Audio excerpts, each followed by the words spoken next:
ಶಾಸಕರ ಒಟ್ಟು ಅಭಿಪ್ರಾಯವನ್ನ ವರಿಷ್ಠರು ಆಲಿಸಬೇಕು.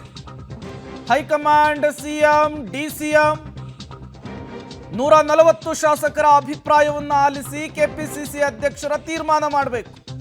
ಶಾಸಕರ ಅಭಿಪ್ರಾಯದಂತೆ ಕೆಪಿಸಿಸಿ ಅಧ್ಯಕ್ಷರನ್ನ ಆಯ್ಕೆ ಮಾಡಬೇಕು. ಡಿಕೆ ಶಿವಕುಮಾರ್ ಅವರನ್ನ ಮುಂದುವರಿಸೋದಾದ್ರೆ ಅದನ್ನು ಸ್ಪಷ್ಟಪಡಿಸಬೇಕು ಅಂತ ಹೇಳಿ ಸಚಿವ ಸತೀಶ್ ಜಾರಕಿಹೊಳಿ ಹೇಳಿಕೆ ಕೊಟ್ಟಿದ್ದಾರೆ. ಈ ಮೂಲಕ ಕೆಪಿಸಿಸಿ ಅಧ್ಯಕ್ಷರ ಬದಲಾವಣೆಯ ವಿಚಾರವನ್ನ ಮತ್ತೊಮ್ಮೆ ಮುನ್ನೆಲೆಗೆ ತಂದಿದ್ದಾರೆ.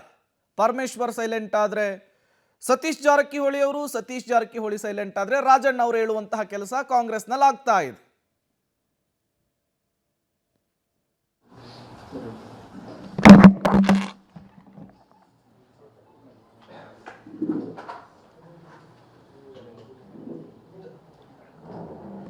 ಕೂಡಿದಾಗ ಪಾರ್ಟಿ ಒಬ್ಬರೇ ಅಲ್ಲ, ಎಲ್ಲರೂ ಇದ್ದಾಗೆ ಪಕ್ಷ, ಒಬ್ಬರಿಂದ ಪಕ್ಷ ಬರೋಲ್ಲ.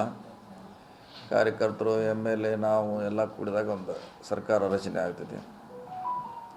ಸೊ ಎಲ್ಲರದ್ದು ಪಾತ್ರ ಇದ್ದೇ ಅದ, ಸ್ವಲ್ಪ ಜಾಸ್ತಿ ಇರ್ತೈತೆ ರೀ, ಒಬ್ರು ಕಡಿಮೆ ಇರ್ತೈತಿ, ಇದ್ದೇ ಇರಲ್ಲ ತಿಳಿಕ. ಮತ್ತೆ ಅದ್ಲೇ ಹೋಗ್ತಲ್ಲ, ಈಗ ನಾವು ಆಗಕ್ಕೆ ನಾವು ಬಿಡೋಕೆ ಜಗಳ ಮಾಡ್ತೀವಿ, ಮತ್ತು ನಮ್ಮನಕ್ಕೆ ನಾವು ಇಲ್ಲಿಂದ ಮಾಡೋದು ಒತ್ತಾಯ್ತದ. ಅವಾಗೆ ಕ್ಲೋಸ್ ಆಯ್ತದ ಬಿಫೋರ್ MP ಎಲೆಕ್ಷನ್ಗಿಂತ